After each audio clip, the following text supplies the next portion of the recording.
mistake of writing off Yoshi's New Island as a kid's game because of its chalk-inspired graphics and toddler-style soundtrack. Over the course of this 9-hour adventure, it retains the same strong level designs that made the 1995 Super Nintendo original an amazing game. But all of its strengths are repeats from the classic, and its new ideas don't gain traction.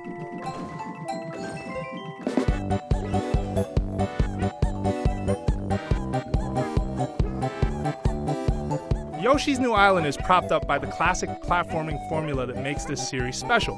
Unlike most platformers, it's not about keeping Yoshi alive. Escorting baby Mario through perilous stages adds a distinctive intense twist to traditional platforming, and his unique skill-based egg attacks add some challenge to fending off enemies. The sharp controls have the same feel as the classic 2D Super Nintendo game, and it's full of well-hidden collectibles. If you've played any Nintendo platformers, this should sound familiar, because Yoshi's New Island repackages the essential pieces well. Like all good platformers, this one builds stages around unique ideas, like jumping puzzles and well-placed secrets. These constant switch-ups made me eagerly anticipate what developer Artest would toss my way next. It ramps up smoothly from easy to genuinely challenging, and I enjoyed each stage and area more than the last. They're capped off by boss fights that are clever, but end quickly. The only interruptions to that flow are checkpoints that don't always make sense, and brief sections in most levels that half-heartedly experiment with new ideas. The Egg Dozer can break into closed-off areas to earn extra lives, and a metal variant helps explore underwater stages. But you'll rarely use it because those level designs never really commit to the idea, and the vehicle stages don't feel good because of the imprecise motion control. Even multiplayer is sloppy, with a handful of cooperative minigames that suffer from bouts of lag.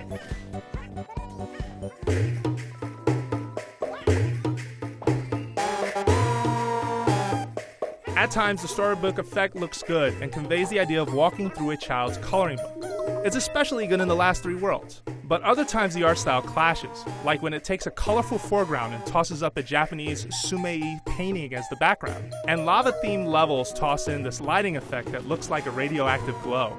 It just doesn't look good, though playing with 3D enabled helps. Sadly, music isn't a strong suit in Yoshi's New Island either.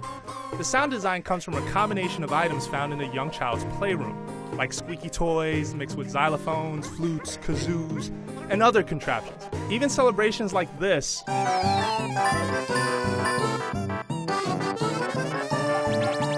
just come across as irritated but excited noise.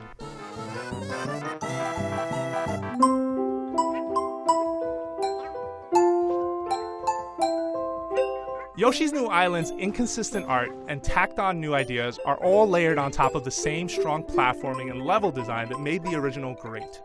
This deep understanding of pacing and flow helps Yoshi's latest adventure stand out as the best iteration on Yoshi since the Super Nintendo original, even if I wanted to play with the sound turned off.